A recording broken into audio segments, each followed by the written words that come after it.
So this is set for NMC. Take it,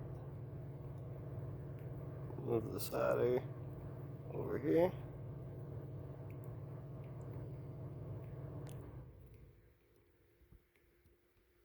And then I need a little bit more solder.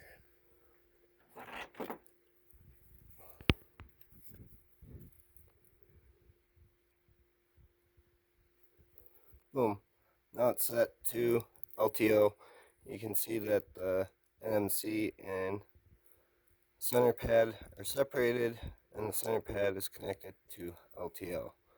Say you wanted to put a switch in this, you'd take this pad, separate it like that, and you would run a wire to this pad and a wire to that pad, and then you could put a switch there. And now it's set back to run normally.